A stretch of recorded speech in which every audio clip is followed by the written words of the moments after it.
ACC cement company पक्षर राजमिस्त्री मानक मध्य बैठक। ढेंकानाल जिला Parjang petrol pump निकटरू कामाक्षीनगर अभिमुखे जाइतिबा bypass 53 number जातीय राजपथ पार्श्व को लगी शुक्रवार अपराह्न समय पर्जंग ग्राम वृंदावन साहिर प्रोपाइटर तथा व्यवसायी सरोज कुमार पात्र और पिंकू द्वारा एसीसी सीमेंट और रड दुकान लोकार्पित हो जाइछि।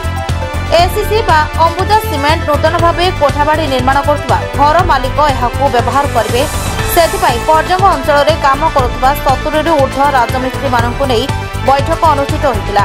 कंपनी सीमेंट बिक्री सांगकू जिंदल और रश्मि कंपनी रड बिक्री उपरे मिस्त्री और छोट बड़ ठिकादार मानक व्यवसायी तथा विक्रय केन्द्र मालिक श्री पात्र अवगत करथिले। राजमिस्त्री मानक बैठक कार्यक्रम में कंपनी परिचालक दिलीप कुमार पुरगेट और सुबोध रंजन पात्र भुवनेश्वर आसी जोग देथिले।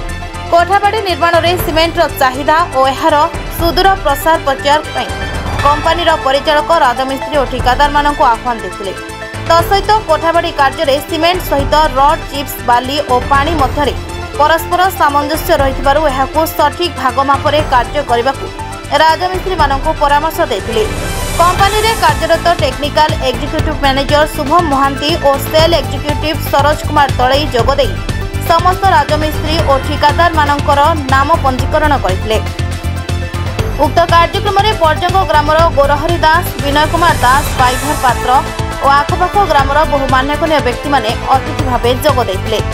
नूतन भाव लोकार्पित होइतिबा विक्रय केन्द्र में सत्यानंद पात्र, बाबुली पात्र, शेषदेव पात्र, राजा मंटू और रिंकू कार्यक्रम को सहयोग करथिले।